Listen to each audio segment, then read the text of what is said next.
네, 안녕하십니까. 반갑습니다.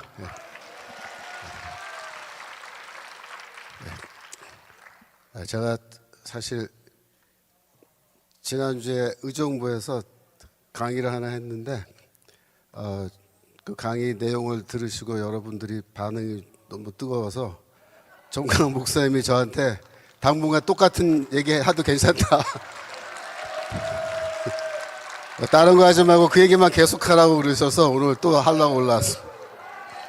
근데 사실 제가 그 전에 평택에서 그 특강 하던 날, 그날은 이제 성경 얘기 한참 하고 마지막 10분 남겨놓고 제가 개인적으로 좀 걱정거리 함께 나눈다 그러면서 몇 마디 했는데 그날 이제 마치고 내려가는데 우리 정관 목사님 사모님께서 저를 붙드시더니 오늘 그 마지막에 한 말을 좀 자세하게 또 하면 좋겠다고 다음번 기회 오면 꼭 하라고 그러셔서 제가 지난번에 한번 했는데 이렇게 됐습니다.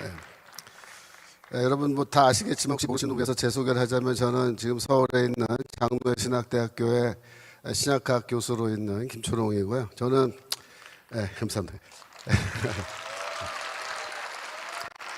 저는 이제 1981년도에 이제 대학 서울대 사회학과 입학을 하고 그 다음에 장신대에 와서 88년부터 이제 91년 사이에 신대원 과정 공부하고 제가 미국으로 유학을 바로 갔습니다. 졸업하고. 그래서 91년도에 유학을 갔고 가서 제가 뭐 석사학위 2개, 뭐 박사학위 1개, 또 거기서 담임 목회도 한 3년 반 정도 하고 또 학교에서 직원으로 일을 하고 뭐 이러다 보니까 시간이 많이 갔어요. 그래서 제가 총 미국에서 보낸 시간이 이제 16년인데 2007년도 2월 달에 이제 논문을 다 마치고 다 패스가 돼가지고 제가 또 마침 장신대에서 신약학 교수 찾는다 그래서 제가 이제 신청을 해서 또 제가 마침 돼가지고 제가 이제 9월 달에 정식으로 이제 학교 교수로 이제 부임을 했습니다.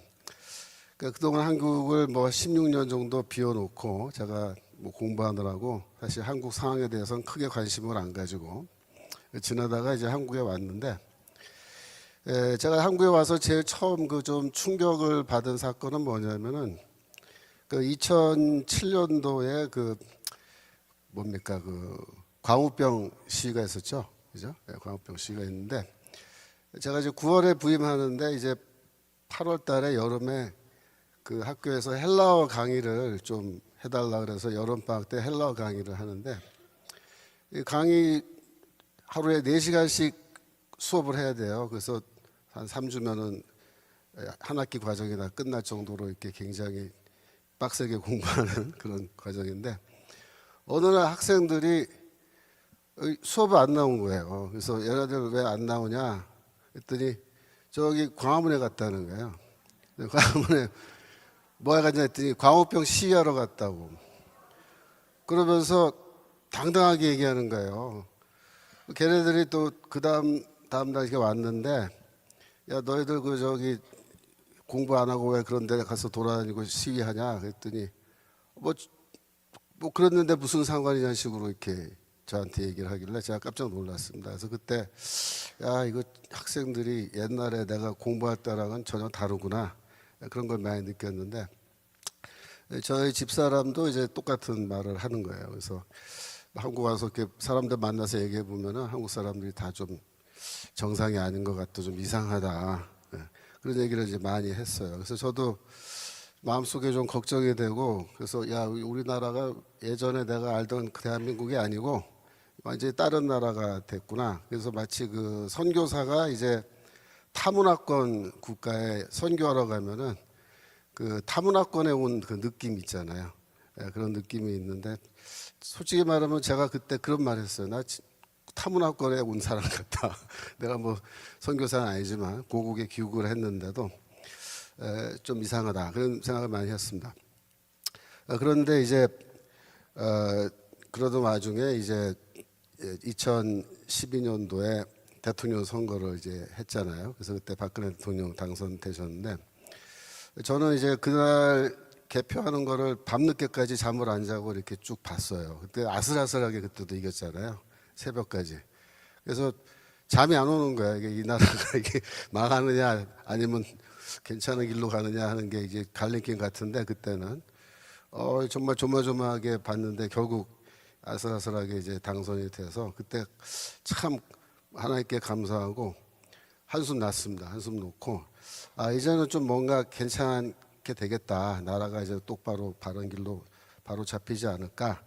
그렇게 이제 기대를 했는데, 사실 뭐 박근혜 대통령이 많은 노력을 했습니다마는 그렇게 한 번에 짧은 시간에 몇 가지 일을 한다 그래서 뭐 나라가 금방 바로 잡히지는 않는 거죠. 계속해서 이제 문제가 터지고 그랬어요. 제가 그때 당시에 이제 2015년, 16년 그 어간인데, 그때 이제 국정교과서 새로 만든다. 그래서 이제 박근혜 대통령이 발표하고 이제 국정교과서 만드는 문제가 터지니까 이제 그때 뭐 반대하는 분들도 많고 막 그랬잖아요. 그래서 제가 그때 저도 사실 뭐 교과서 문제 그 전까지 큰 관심 없었는데, 이제 그런 일이 터지고 제가 하루는 그 광화문에 그 교보문고 있잖아요. 교보문고에 이제 가서 제가 대체 역사 교과서에 뭐 어떻게 돼 있길래 이 난리인가 그래갖고 이제 역사 교과서 사러 간 거예요. 한번 읽어보려고, 중고등학교 애들 거. 갔는데 이미 계절이 바뀌었다고 교과서 다 치워버리고 없더라고요. 그래서 제가 직원한테 물어봤어요. 왜 이렇게 없냐 했더니 다 치운대요, 그때쯤 되면. 그래서 그러면은 교과서 말고 뭐가 있냐 했더니 여기 참고도서라는 게 있대요. 그러니까 그 교과서를 시험 보기 위해서 학생들이 사용해서 공부하는 이런 참고서가 있는데, 거기에 이제 많이 있더라고요. 그래서 제가 그 참고서를 이제 사다가 한번 쭉 봤어요. 근데 그 참고서라는 것들이 결국은 이제 교과서 외에 선생님들이 가르치는 거고 또 시험 문제도 그런 게 나오는 것들인데, 다 읽고 나서 제가 깜짝 놀란 거예요. 이 교과서 내용이 그 중에 특히 현대사 이쪽으로 읽어보니까 거의 예전에 그 우리 운동권 학생들이 학교에서 이제 소위 말하는 의식화 교육 한다고 한국 근대사, 현대사 이렇게 공부한 책들이 있거든요. 그런 책에 있는 내용이랑 뭐 별 차이 없는 거야. 다 있는 거야. 제일 놀랐던 건 뭐냐면은 그때는 우리가 이제 그 조선 공산당사라 그래가지고 공산당을 이렇게 한국에서 만들고 없어지고 이렇게 하던 그 역사가 있어요. 조선 공산당사라고. 그래서 초기에 이제 그런 공산주의 활동한 사람들 그때도 그런 내용 어렵게 구해서 우리 다 공부하고 읽는 건데, 그런 게 거기 다 있는 거예요, 교과서에. 그래서 제가 이게 운동권 서적이지 무슨 역사 교과서냐 그런 생각이 들어가지고, 그런 생각이 있던 차에 저희 학교 교수들하고 이렇게 사석에서 얘기하다가 좀 언쟁이 시작돼서 제가 그때 당시에 국정교과서 문제에 대해서 글을 좀 썼어요. 그래서 저희 학교 웹사이트에 올려놨더니 많은 분들이 그걸 보고 또 막 퍼나를 주고 그래가지고 제가 그때도 글 쓴 것 때문에 한참 좀 학교에서 문제도 되고 뭐 여러 가지 있었습니다만, 그런 일들을 이렇게 자꾸 겪으면서 우리나라가 지금 문제가 심각하구나 하는 거를 저 개인적으로도 많이 이렇게 느끼는데, 제일 그 심각하게 제가 그 경험한 거는 2013년도예요. 2013년도에 여러분 기억하실지 모르겠지만은 그 RO 사건이라는 게 있었습니다. 그게 뭐냐면 이석기라고 전 통합진보당 국회의원이죠. 그분이 국회의원 하던 시절인데 저기 서울 합정동에 있는 어떤 카톨릭 성당의 부속 건물에서 이 RO가 뭐냐면은 레볼루셔너리 오거나이제이션의 약자예요. 레볼루셔너리는 혁명가를 말한 거예요. 그래서 혁명가 조직입니다. 혁명가 조직 모임을 한 거예요. 근데 그게 이제 그날 130명의 혁명가들이 모였다는 거예요. 그 사람들이 모여서 회의를 했는데, 그게 이제 그만 발각이 돼가지고 문제가 돼서 이제 그 이석기하고 다 검찰 수사받고, 그래갖고 그 뉴스가 이제 나오는데 저녁 시간에 그 TV에 이제 이 이석기를 구속하였고 그다음에 이제 이러이러한 일들이 있었다라고 이제 뉴스가 나오는 거예요. 그래서 그걸 이렇게 쭉 보는 순간에 제가 개인적으로 굉장히 그 놀란 거죠. 왜냐 하면은 그날 이제 토론을 하는데 토론의 주제가 뭐였냐면 회의의 주제가 남조선에서 남조선 해방의 그 결정적 어떤 계기 순간 중대한 국면이 지금 오고 있는데 그러한 순간이 막상 우리에게 닥치면 이 130명의 혁명가들은 각각 어떠한 일을 할 것이냐 거기에 대해서 이 사람들이 회의를 하고 그 다음에 자기 업무 분담을 하고 이렇게 회의를 했다라는 거죠.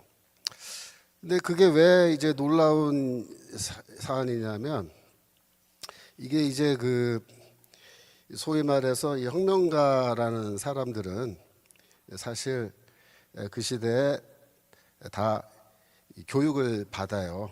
그러니까 혁명가는 뭐 내가 하고 싶다고 막 아무렇게나 되는 게 아니라 그런 어떤 과정을 거쳐서 교육도 받고 그래서 이제 활동을 하게 되는데 그 교육받는 내용 중에는 대부분 많은 부분이 뭐가 있냐면은 이제 보안교육이라는 게 있습니다. 보안교육.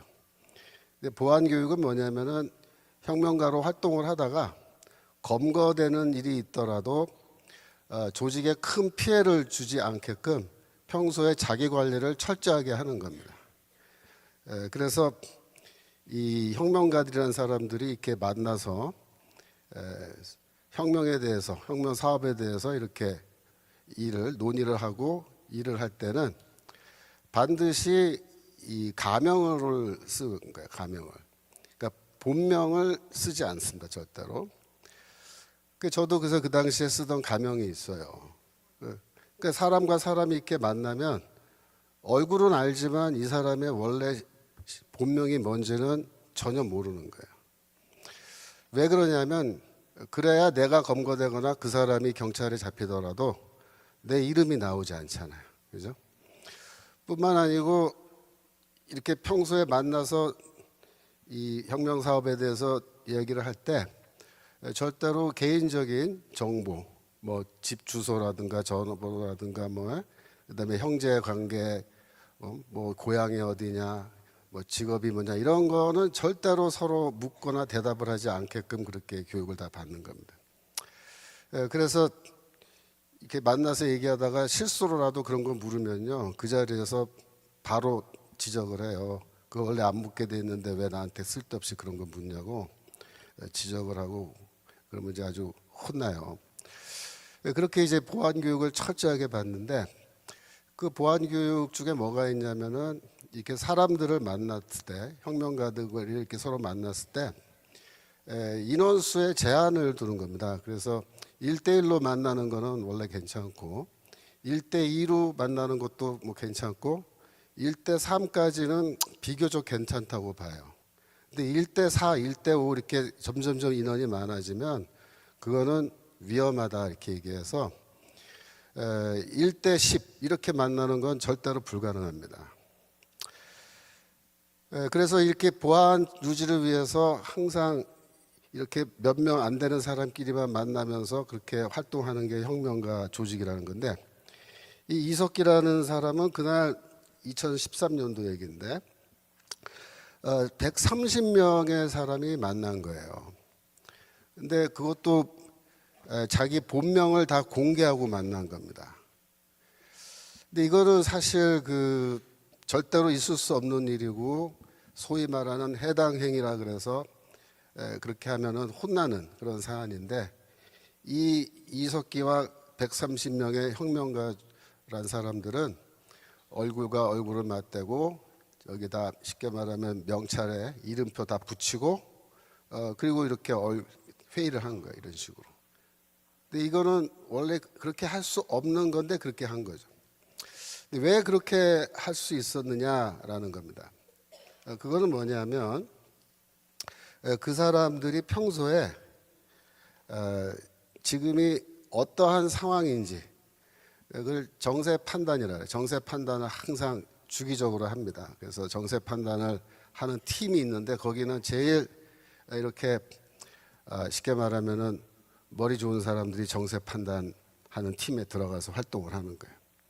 지금 여러 가지 상황을 봤을 때 지금은 어떤 상황이다 이렇게 이제 판단을 하는 건데 이 정세 판단을 하는 사람들이 이제 정세 판단을 한 건데 그렇게 해도 괜찮다라고 정세 판단을 한 거예요. 그건 뭐냐면 이 혁명 사업에 있어서 만조기와 간조기라는 게 있는데 이 간조기 때는 다 지하에 숨어요. 지하에 숨어서 조직을 보호하기 위해서 노력하고 절대로 우리 신분을 노출하지 않고 그렇게 있다가 혁명의 만조기가 되면은 이제 바깥으로 다 나와서 그때는 실명을 사용하고 또 공개적으로 이렇게 활동할 수 있는 겁니다. 그러니까 이석기라는 사람이 원래 경기동부연합의 아주 그 뛰어난 지도자인데 이 양반이 국회의원으로 공개적으로 나온 거예요. 그건 뭐예요? 만족이기 때문에 나온 겁니다. 그래서 만족인데 어느 정도 만족이냐면은 혁명적인 상황이 이제 무르익어서 잠시 후면은 우리가 집단적으로 이 폭동을 일으키거나 이렇게 할 수 있는 그런 시기가 됐다라고 판단한 겁니다. 그때 아마 제가 추측하기는 이석기와 이 과거 이제 경기 동부연합 세력인데 이 사람들은 아마도 평양으로부터 모종의 지시를 받았거나 그죠? 뭔가 그런 게 있었을 거라고 저는 추측을 합니다. 그래서 그런 회의를 열고 준비를 한 건데 그날 그날 얘기된 내용 중에 보면은 이 압력밥솥을 활용해서 이 폭탄 제조하는 폭탄 제조법이라든가 또 이게 폐파이프, 쇠 파이프 이렇게 자르고 이렇게 해가지고 그걸로 사제 권총 만드는 거 이런 방법들을 다 이렇게 공유를 했어요. 그래서 필요할 경우에 폭탄도 제작해서 준비하고 사제 권총도 만들어서 준비해라 이렇게 하고 우리 사회의 소위 말하는 기관 시설입니다. 기관 시설은 뭐냐면은 전기라든가 통신이라든가 교통이라든가 그죠?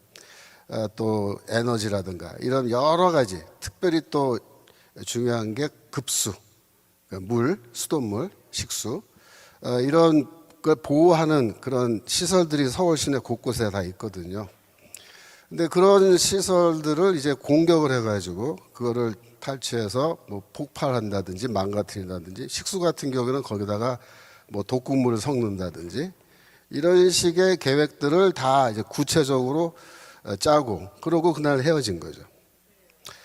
그런데 다행스럽게도 그날 뭐 국정원 직원이라고 저 얘기 들었는데 그런 분이 거기 이제 들어가서 신분을 위장하고 들어가서 회의 내용을 다 녹음을 한 거죠. 그래서 그 녹음한 거를 이제 검찰에 넘겨서 뭐 움직일 수 없는 증거가 있었기 때문에 완전히 이 이석기를 잡아놓을 수 있게 된 건데 사실 그날 신문 기사에 따르면은 그날 130명이 모였는데 130명이 다 경찰에 잡혀가진 거 아니에요.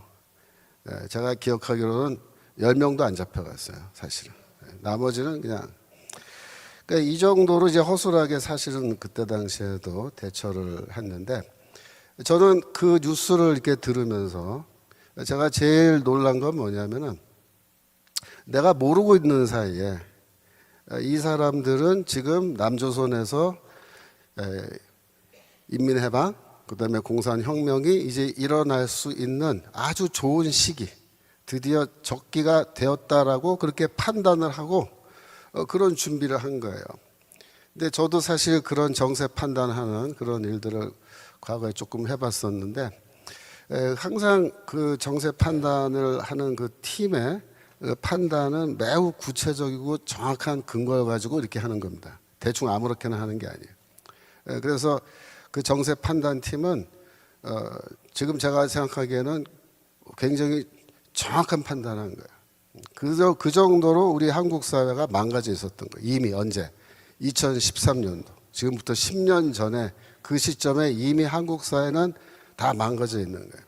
그러니까 전 목사님께서 다 망가진 대한민국 우리가 지금 살려서 목숨을 지금 연명시켜 놨는데 무슨 소리냐 얘기하는데 그 말이 저는 뭐 가장된 말이 아니라고 생각합니다. 2013년도에 이미 이 아로 사건이 터진 거는 그 무슨 사인이냐면 한국 사회가 이미 벼랑 끝까지 가 있다라는 거예요. 벼랑 끝까지. 한 몇 걸음만 더 하면 이제 떨어져서 끝장나는 그런 상황 속에 있었다라는 거죠. 그러니까 저는 그날 저녁에 뭐 밥 먹고 편안한 마음으로 응접실에 앉아서 이제 TV 보면서 뉴스 보면서 커피도 마시고 이제 그날 제가 사과를 먹고 있었는데 제가 사과를 이렇게 먹다가 그 뉴스를 보는 순간에 얼어버렸어. 그리고 이렇게 넋을 잃고 보는 거예요. 마음속으로 어떻게 생각하면서 야 큰일 났다. 야 이거 진짜 큰일이구나. 우리나라가 지금 백척간두에 섰구나. 잘못하면 죽는 일이 생기겠다. 그래서 저는 그날 너무 놀래가지고 그날부터 사실 밤에 잠이 안 오는 거예요. 이거 큰일 났다. 이거 어떻게 하면 좋나. 하여튼 그런데 그런 일들이 그럼 왜 생겼느냐 그 역사를 제가 조금 설명드리면 우리나라의 이 학생 운동권, 운동권이 처음부터 이렇게 종북 세력이었던 건 아니에요. 70년대에도 운동권 사람들, 학생들 혹은 졸업한 선배들 중에 이렇게 만나서 얘기해 보면은 북한하고 상당히 가까운 듯한 이런 얘기하는 사람들이 있었어요. 제가 그때도 이렇게 만나서 얘기해 보면 그런 선배들도 있고 그랬는데 그래도 뭐 운동권이라는 거는 뭐 주체 사상 이런 거 잘 모르던 시절입니다. 제가 81년도에 입학했을 때만 해도 그렇다 그런 말입니다. 제가 83년도에 이제 학교에서 지도 휴학이라 그래가지고 강제로 이제 휴학을 시켜서 제가 군대를 가고 제가 군대에 갔을 때도 이제 저는 이제 찍혀서 간 거예요. 그러니까 이 좌익 학생이다, 운동권 학생이다 그래서 이제 강제로 군대 가는데 그때 당시에는 군대에서 이제 녹화 사업이란 거 했어요. 녹화 사업. 녹화 사업은 무슨 뜻이냐면 이 머릿속이 빨가니까 푸르게 해주든다 그래서 군대 그 보안대에서 녹화 사업 프로그램이 있었어요. 저는 그때 이제 A급, B급, C급 분류를 하는데 저는 제가 스스로 지금도 분명히 나는 C급이라고 생각하는데 제가 잘못 분류돼갖고 제가 A급으로 분류가 돼가지고 저는 2주간 여기 서울에 있는 뭐 세월 지났으니까 말할 수 있어요. 세운상가 있죠, 세운상가. 거기 보안대 분실이 있었어요. 거기 제가 2주 동안 갇혀가지고 조사받고 이제 뭐 하여튼 그랬는데 뭐 그러면서 제가 하여튼 군대 생활 잘 했습니다. 그래서 제가 군대 생활하면서도 모범사병으로 뭐 휴가도 오고 그랬어요. 그래서 군대 생활 잘했다고 나중에 고참들이 군대 말뚝 박아라 이런 말도 하고 그랬었는데 제가 지금 85년 12월에 이제 제대를 했단 말이에요. 12월에 이제 제대해서 집에 왔더니 친구들을 이제 만났는데 친구들이 고생했다 그러면서 이제 봉투에다가 뭘 줘요 이렇게. 집에 와서 보니까 이제 이런 프린트된 유인물인데 책 같은 거예요. 근데 책의 그 수준이 좀 조잡해요. 표지도 그렇고 인쇄된 그 수준이 깨끗하게 인쇄가 안 됐고 좀 조잡하게 인쇄가 됐는데 여하튼 뭐 받아서 밤새 읽어봤어요. 쭉 읽었는데 이거 보니까는 내용이 뭐냐면 우리의 적, 학생 운동이 말하는 주적은 미국이다 이렇게 주장하는 거예요. 그 책에서. 그 전까지도 물론 이제 미국을 적으로 얘기하는 그런 경우가 좀 있긴 있었어요. 그러니까 여러분 1982년도에 부산에서 미국 그 문화원 거기 학생들이 들어가서 그 불 지르고 점거 농성한 거 있어요. 그 미국 문화원 방화 사건이라는데 그때 이제 부산대 뭐 학생들 근데 그때 보니까는 이제 부산 고신대 학생 3시가 들어갔어요. 그러니까 이제 신학대학도 문제예요. 그때부터. 얘네들이 들어가서 이제 미국에 대해서 뭐라 얘기했냐면 왜 광주 사태 때 미국이 이 강경 진압을 막지 않았느냐 그래서 항의하는 건데 그때부터 약간 학생 운동 가운데서 미국에 대한 비판적인 이야기가 좀 있긴 있었지만 그래도 미국이 우리 적이다 이렇게까지 말하지 않았었어요. 근데 85년도 겨울에 그 문건을 보니까 분명하게 뭐라냐면 미제국주의가 우리의 적이고 미제국주의와 투쟁해서 싸우지 않고서 남조선 해방은 없다 이렇게 얘기하는 거예요. 이거를 그 당시에 뭐라고 불렀냐면은 AI 문서라 그랬어요. AI 문서. 그 엔타이 임페리얼리즘 문서라 그래서 그 AI 문서라는 게 이제 그 85년, 86년 겨울방학 때 학생 운동권에 큰 유행했습니다. 근데 그때만 해도 아직 주체 사상이란 말이 안 나왔어요. 근데 그걸 읽어보니까 제가 개인적으로 생각하기에는 이거는 조총련 통해서 들어온 뭐 북한에서 온 문서라고 볼 수밖에 없을 정도로 거기에 나오는 표현이라든가 이런 게 우리 남한에서 쓰지 않는 그런 표현들이 많이 나와요. 그래서 이거는 북한에서 뭐 왔거나 조총련에서 만든 문서가 이렇게 전달돼서 왔나 보다 그랬는데 그 해 겨울을 넘기면서 학생 운동권 전체가 이제 그 AI 문서를 다 읽고 공부하고 학습했는데 딱 3월 달에 이제 개학했단 말이에요. 그러니까 86년도 봄 학기죠. 그때 4월 달에 서울대에서는 2학년 학생들이 전방 교육 받는다 그래요. 전방 입소 교육. 그러니까 전방 부대에 들어가서 며칠 동안 머물면서 실습을 하는 거예요. 그 당시에는 이제 그렇게 함으로써 학생들이 이 국가관이나 우리나라가 아직 전쟁 상황이라는 걸 좀 깨달으라는 뜻으로 그렇게 하는 건데 그해 4월 달에 그 전방 입소 교육을 하는데 2명의 학생이 전방 입소 교육 반대한다고 신림 사거리에서 분신 자살했습니다. 김세진, 이대호라고 2명의 학생이 거기서 분신 자살을 하고 분신 자살 하자마자 학교 캠퍼스에서 그날 입소하는 날인데 전방교육하러 들어가는 날인데 전방 입소교육 반대하는 시위가 터졌는데 굉장히 격렬하게 시위가 진행됐는데 그날 나온 구호가 있어요. 구호. 뭐라고 구호를 외쳤냐면 제가 지금도 정확하게 기억합니다. 뭐라고 외치면서 데모하냐면 양키의 용병 교육 전방 입소 결사 반대. 그게 그날 구호였어요. 그래서 양키의 용병 교육이다 이거예요. 미제국주의를 양키라고 부르면서 전방부대 들어가서 우리가 훈련 받는 거 이거는 거부한다. 근데 그때 그냥 거부한다가 아니에요. 양키의 용병 교육이다. 그때부터 벌써 뭐예요? 북한의 관점에서 이걸 바라보기 시작한 거예요. 그때부터 이미 이 반제국주의 문서라는 거는 이거는 북한이 주장하는 거예요. 북한이 미국을 미제국주의라고 주장하고 우리는 그 식민지라고 주장을 하는 건데 그래서 이 86년도부터 아주 격렬하게 그런 시위가 일어나고 그러면서 분위기가 어떻게 가냐면은 학생 운동의 대부분 그 서클들 그것이 뭐 지하 서클이건 아니면 오픈되어 있던 서클이건 동아리들이죠. 이 동아리들이 전부 다 하나같이 이 주체 사상을 옹호하는 그런 입장을 공개적으로 얘기하면서 주체 사상을 입에 담기 시작한 겁니다. 그거 알고 보니까 AI가 뭐예요? 결국은 주체 사상이었던 거예요.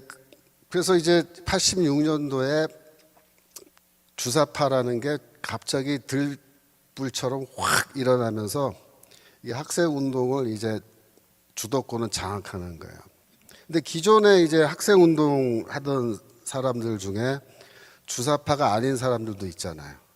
그러니까 그런 사람들은 우린 주사파 받아들일 수 없다 이렇게 이제 선언하고 반대하니까 그때부터 이 동아리 내부에서 이제 싸움이 시작된 거예요. 주사파와 비주사파의 싸움. 그거를 우리가 사상투쟁이라고 합니다.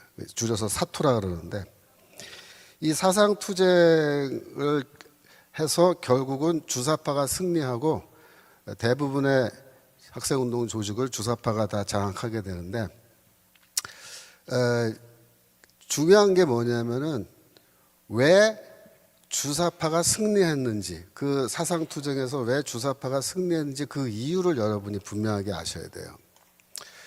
제가 최근에 이 문제에 대해서 도대체 웹사이트에 어떤 이야기들을 하고 있는지 좌파들이 쓴 글을 쫙 한번 읽어봤어요. 근데 별의별 설명이 다 나오는데 다 엉터리 설명이에요. 예를 들어서 왜 주사파가 광범위하게 퍼졌느냐?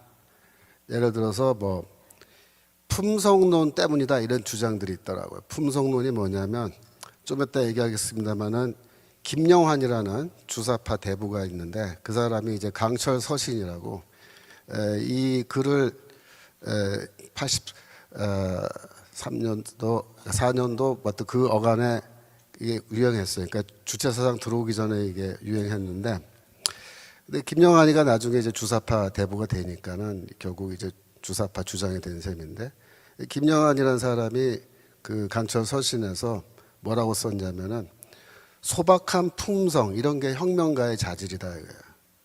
성실한 품성, 겸손한 품성, 용감한 품성. 이게 품성론이라 그래 이거는. 그래갖고 이게 교회에서 가르치는 거랑 비슷하죠. 성실, 소박, 겸손, 용기 이런 거. 그래서 이런 것 때문에 뭐 주사파가 승리했다. 그딴 식으로 설명하는 사람들이 있는데 그거 다 엉터리입니다. 그런 것 때문에 주사파가 승리한 게 아니에요. 두 번째로 이 주사파는 혁명의 주체를 노동자뿐만 아니라 학생, 농민, 소상공인, 소시민, 민족자본가까지 포함하는 이런 사람들로 우리가 혁명운동해야 된다 그러고, PD는 우리 노동자 계급만 해야 된다. 그래가지고 이게 주사파 쪽에 혁명 전술이 더 현실적이어서 선택됐다. 그것도 거짓말이에요. 그렇지 않아요. 또 어떤 사람은 주사파는 반미와 통일, 민족 문제를 얘기했기 때문에 주사파가 우위를 점한 거다. 그것도 사실은 거짓말입니다. 맞는 말 아니에요. 제가 알려드릴게요. 그러니까 이 젊은 사람들, 지금 주사파 중에 젊은 사람들은 왜 자기들이 승리했는지 몰라요. 그 당시에 현장이 없었기 때문에. 저는 그때 현장에 있었기 때문에 제가 정확하게 말씀드릴 수 있는데, 주사파와 비주사파가 사상투쟁하면서 결국 주사파가 승리할 수 있었던 이유는 딱 하나예요. 뭐냐면은 남조선 해방의 혁명 전략 전술에 대한 토론에서 비주사파가 졌어요. 어떻게 된 거냐면 주사파들이 이렇게 말한 거예요. 그러니까 너희들, 비주사파한테 이렇게 얘기한 거예요. 너희들 남조선 혁명한다 그러는데 혁명 전략이 뭐냐 얘기해봐라. 그 당시에 대부분의 우리 학생운동권에서는 혁명 전략이 뭐냐면 전국적인 폭동을 일으키는 거예요. 그것도 동시다발적인 폭동인데 보통 폭동이 아니고 무장 폭동을 일으킨 겁니다. 그래서 그 모델이 뭐냐면 광주 사태예요. 광주 사태 때와 같은 폭동이 광주에서만 일어난 게 아니라 서울, 경기, 인천, 대구, 부산, 광주, 전주, 대전에서 한꺼번에 폭동이 일어나면은 그러면 자기들이 혁명 성공할 수 있다 이렇게 생각하고 있었던 거예요. 그렇게 대답했더니 주사파 애들이 뭐라고 그러냐면은 너희들의 그런 혁명 전략은 매우 비현실적인 전략이다. 그렇게 비판하는 거예요. 왜 우리가 비현실적이냐 그랬더니 너희들 광주 사태 때 그 시민들이 무기고 털어서 무장해서 이렇게 폭동 일으켰지만 결국 이 군대가, 그러니까 현역들이 정규군이 진압하러 들어오고 이렇게 했을 때 전투에서 절대로 정규군을 시민군이 이길 수 없다. 그게 현실이다. 소총 몇 자루 갖고 되는 일이 아니다. 저쪽에 탱크 몰고 오고 헬리콥터 뜨고 이러는데 어떻게 이기냐 이거죠. 그래서 너희는 그럼 무슨 뾰족한 수가 있느냐 그랬더니 주사파들이 하는 말이 아주 놀라운 말을 하는 거예요. 그때 우리가 북측에 있는, 즉 북조선에 있는 인민해방군을 동원하는 것만이 남조선 해방을 할 수 있는, 혁명할 수 있는 유일무이한 길이다. 이렇게 딱 선언하는 거예요. 그러면서 우리는 지금부터 남조선 혁명을 위해서 북조선 노동당과 긴밀한 연락을 취하면서 협조하에서 우리가 이 혁명 사업을 해야 된다. 그렇게 그때 벌써 선언을 해버린 거예요. 그러니까 이 혁명 전략 전술 논쟁에서 비주사파와 주사파의 이 싸움은 여러분 생각해 보세요. 누가 이기겠어요? 그렇게 말하면 주사파가 이길 수밖에 없어요. 그래서 그때 그 대목에서 다 나가 떨어져 버린 거예요. 우리가 못 이긴 거예요. 그래서 결국 주도권을 주사파가 다 가져가게 됐고, 그때부터 이 캠퍼스에서는 주체사상 교육을 하는데 아예 김정일이가 쓴 책이라는 게 있어요. 김정일이 쓴 책인데 뭐 주체사상에 대하여 이런 책이 있습니다. 또 막스 레닌주의와 주체사상의 기치를 높이 들고 나가자 뭐 이런 책들, 이런 책들을 아예 갖다 놓고 읽는 거예요. 학습을 한 겁니다. 학교에서. 97년도에 황장엽이 망명한 다음에 뭐라 그랬냐면 사실 그 책들은 내가 쓴 거다, 내가 초안 잡은 거다 이렇게 얘기를 했어요. 근데 뭐 여하튼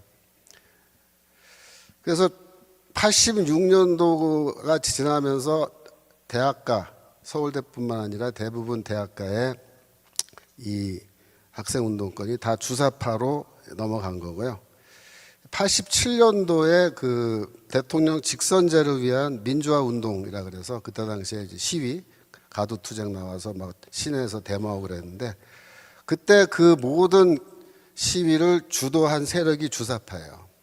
그때 이미 주도권 잡았기 때문에 주사파가 87년도 민주화 투쟁이라는 것을 자기들이 다 한 겁니다. 그래서 대통령 직선제를 따냈다 이거죠. 그래서 민주화가 이제 완성됐다. 그러면서 자기들이 소위 말하는 민주화 세력이다 이렇게 되는 거예요. 민주화 세력. 나중에 이제 김대중 때 어떻게 됩니까? 이 민주화 세력들을 다 그 정당에다 받아들이는 거예요. 그래서 소위 말하는 이 학생운동, 특히 이제 주사파 맛을 본 걔네들이 정당으로 들어가게 된 게 그때부터예요.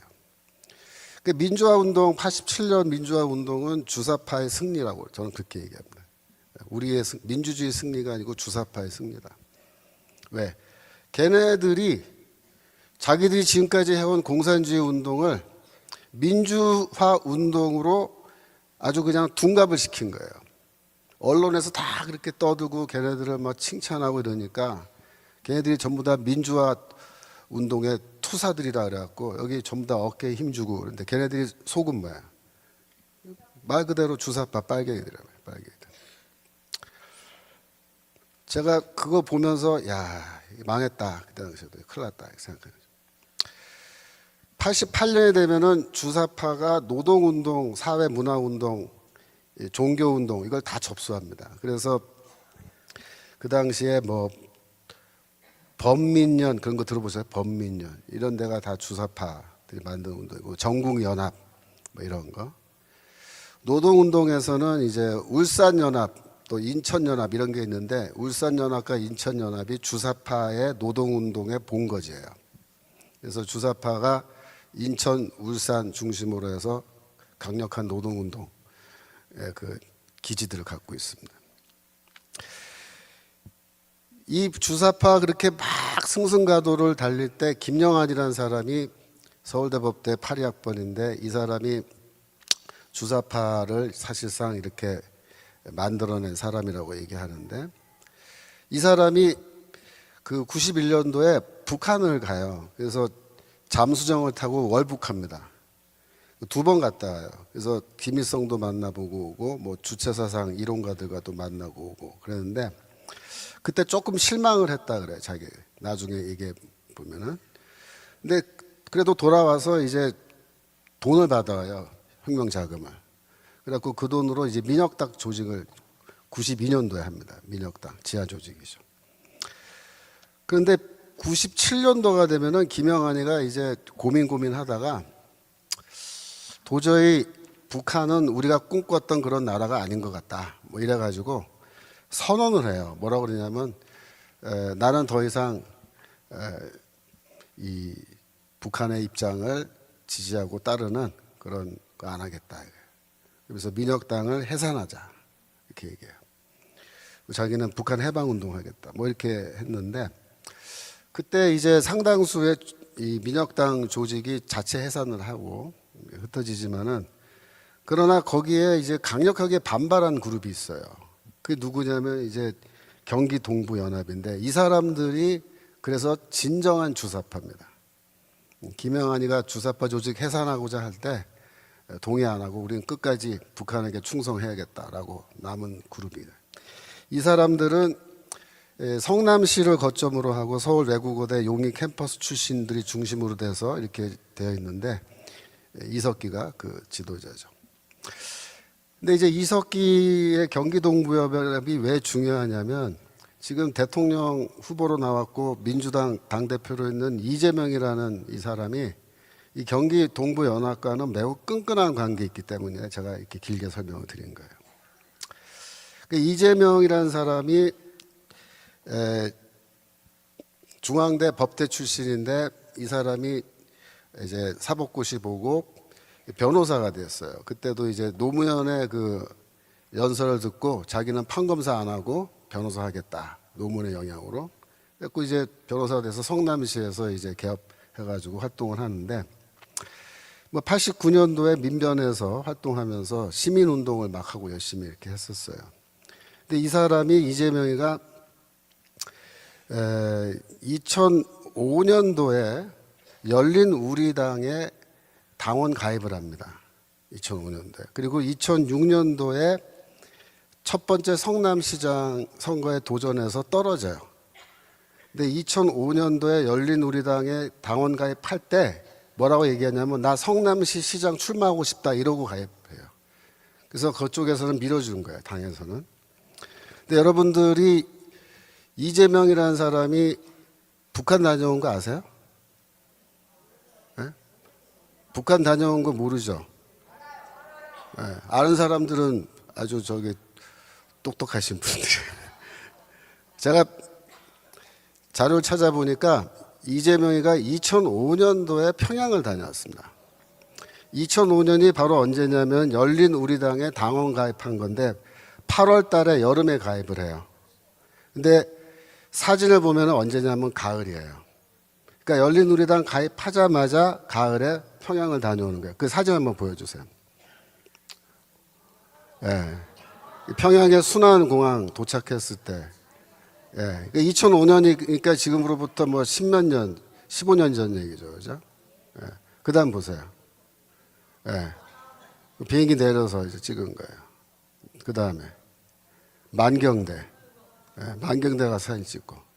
그 다음에 예. 이게 아마 만경대 가는 길인 것 같아요. 그 다음에 대동강에서 찍은 거예요. 대동강에서. 예. 또 예, 거기 안내원인지 하여튼 누구인지 하여튼 그 사람 북한 사람이랑 같이 찍었죠. 이게 2005년도입니다. 그 다음 보세요.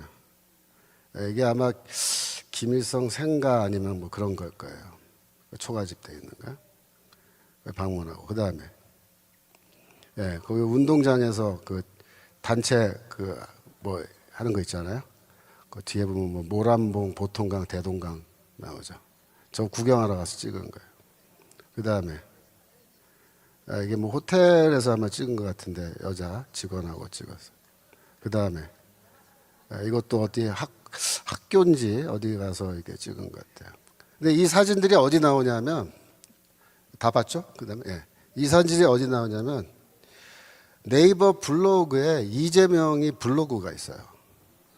그 제목이 이재명이에요. 근데 거기에 2000년대 초반부터 꾸준히 글을 써서 사진이랑 올려놨어요. 제가 찾다가 보니까 나와서 내가 지금 다운받아서 여러분에게 보여주는 건데 이게 왜 중요하냐면 2005년도에 열린우리당 가입하자마자 이 사람을 평양으로 보내는 거예요. 누군가가. 누구냐? 저는 아마도 이화영이가 중간에서 다리를 놨을 거다 그렇게 봅니다. 여러분 이화영이 누군지 아세요? 이화영이 이재명이가 경기도 지사할 때 부지사 하던 사람이에요. 둘이가 굉장히 가까운 사이예요. 근데 이 사람이 지금 그 쌍방울 김성태 회장의 북한 불법 송금에 같이 끼어 있는 사람이에요. 그러니까 이 사람이 이재명이도 알고 쌍방울의 사회 이사로 있어요.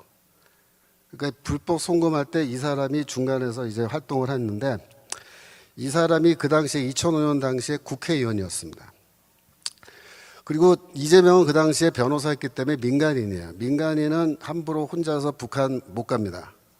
통일부 장관 허락이 있어야 가는데 그때 당시에 통일부 장관이 정동영이었어요. 네.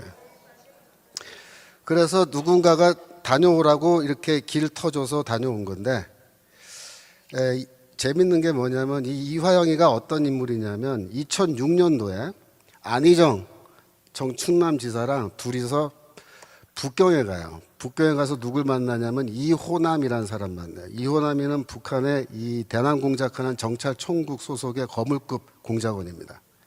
이호남이랑 만나서 뭘 논의하냐면 그때 당시에 이해찬이가 북한 가는 거를 논의하고 와요.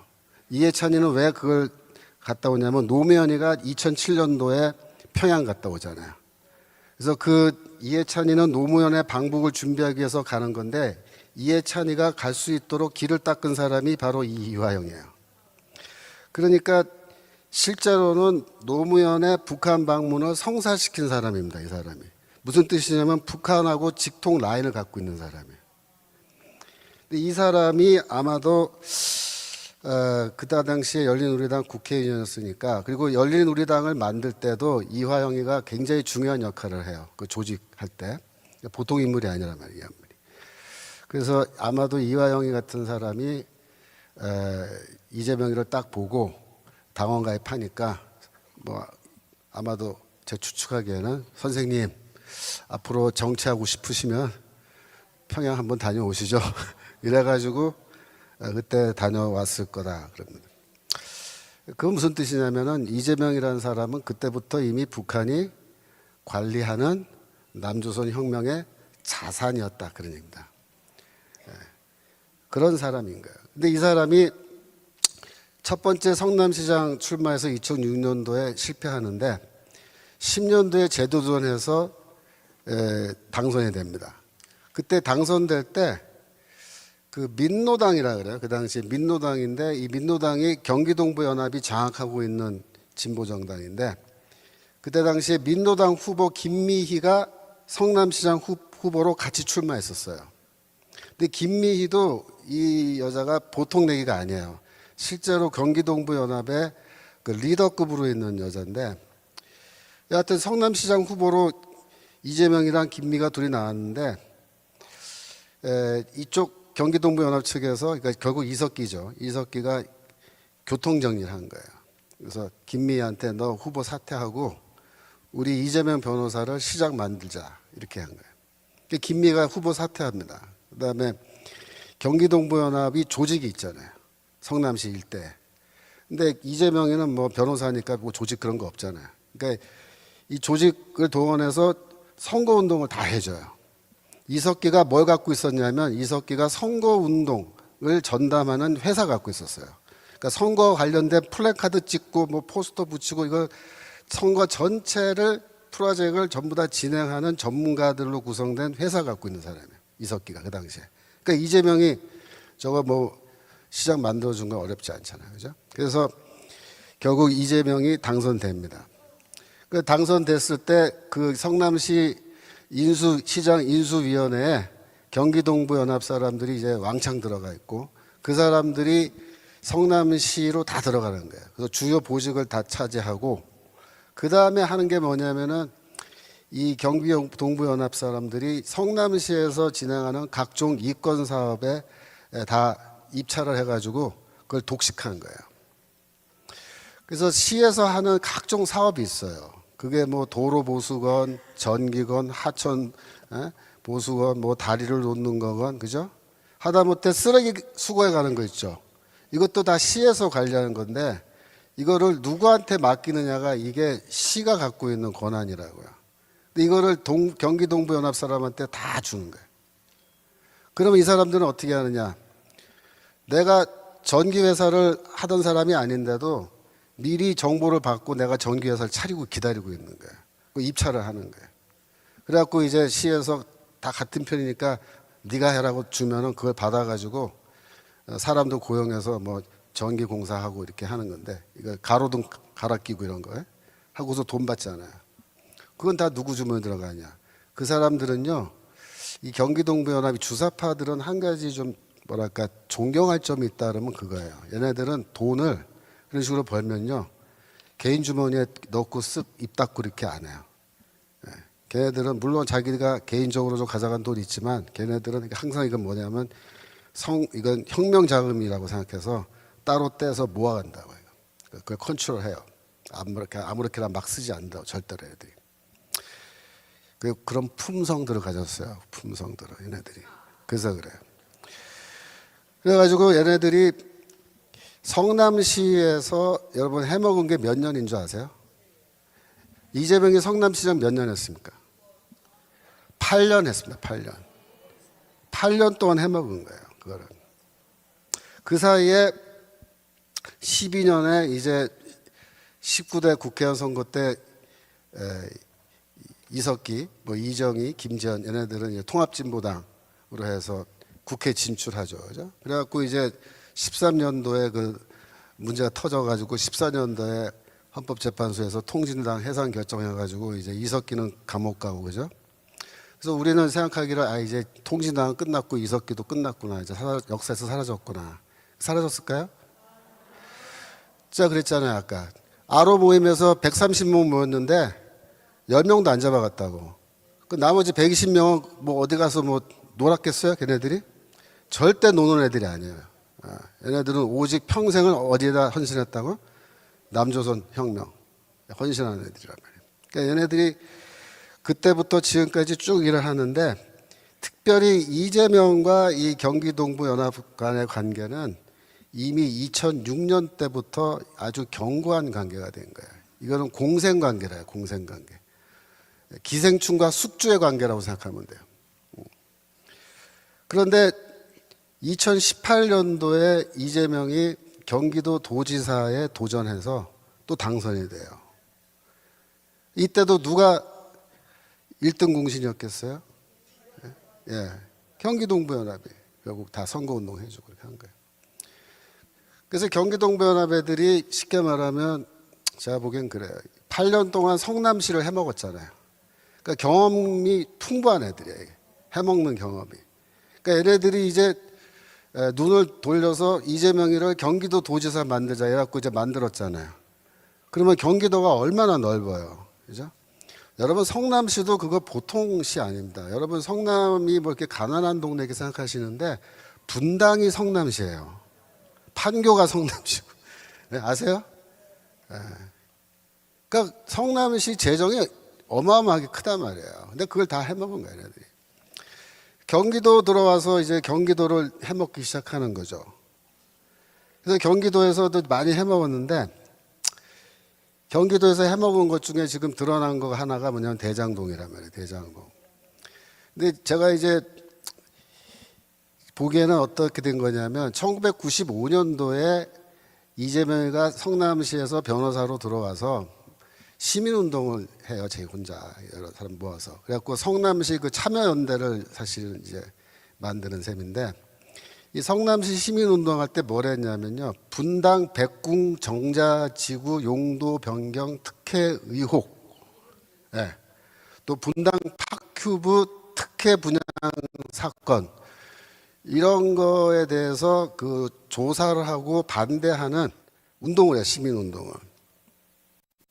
근데 그게 뭐냐면은 그 성남시에서 그 지역 도시개발할 때 도시개발하는 과정에서 일어나는 비리, 특혜 분야, 비리를 들여다보고 그거 못하게 막는 운동을 이재명이가 한 거예요. 제가 이 말씀을 왜 드리냐면 그때 이재명이가 그거를 이렇게 들여다보고 연구를 해보니까 도시개발하고 지역개발할 때 요렇게 해먹으면은 법을 안 어기고도 왕창 해먹을 수 있구나라는 그 공부를 한 거예요, 이 사람이. 제가 보기에. 그래서 그런 걸 통해서 노하우를 이제 깨우치고 해먹기 시작한 게 이제 뭐 대장동 또 뭐 무슨 동이에요? 뭐 백현동 뭐 이렇게 하는 거죠. 이 대장동 사건의 그 내용이 뭐냐? 이게 뭐 신문 기사나 이런 데 읽어보면은 복잡해가지고 뭐 이게 대체 뭐냐 잘 이해가 안 간다 그런 분들 많이 계시는데 이게 성남시 도시개발공사라는 걸 만든 거예요. 근데 거기에서 이제 책임지고 이 대장동 도시개발을 하는데, 이 도시개발공사가 처음부터 선언을 한 거. 선언. 뭐라고 선언하냐면, 우리는 일정액 요것만, 그러니까 이득이 생기면 요 일정액 요것만 우리가 성남시가 가져가고 나머지는 안 가져가겠다고 선언을 해버린 거예요. 그 은행은 뭐 원래 은행이 돈 빌려주면 이자 받는 대로 법정대로 이렇게 법정 이자대로 받아가고 끝난 거고, 그래서 남은 그 수익이 성남시도 안 가져가고 은행도 안 가져가면 누가 가져가요? 예, 그 업자인데, 업자 중에서도 이제 거기에 투자한 개개인 투자자들이 가져가는 거예요. 그래서 뭐 화천대유, 뭐 천화동이 이런 게 전부 다 그 투자자 회사인데, 처음 이 대장동 사건 터졌을 때 신문 기사에 뭐라고 나왔냐면, 대장동에서 이제 그 뭡니까 도시개발에서 돈을 벌어가는데 1000%의 수익률을 가져갔다, 그렇게 기사가 나온 거예요. 제가 처음에 이제 이거 동그라미 하나가 실수로 더 붙은 거겠지, 어떻게 1000%의 수익률이나. 근데 직접 이제 읽어보고 계산해 보니까 1000%가 맞은 거죠. 예. 그래서 뭐 지난번에 말씀드렸지만 천화동인 3호라는 사람이 872만 원, 1000만 원도 투자 안 했는데 101억 원을 벌어간 거죠. 지금 현재 그 8천억에 해당하는 어마어마한 액수입니다. 대장동 한 건만. 근데 이 액수의 돈이 지금 어디에 가 있고 누가 관리하고 그동안에 어떤 용도로 썼는지 여기에 대해서 지금 검찰이 구체적으로 얘기를 안 하고 있는 거예요.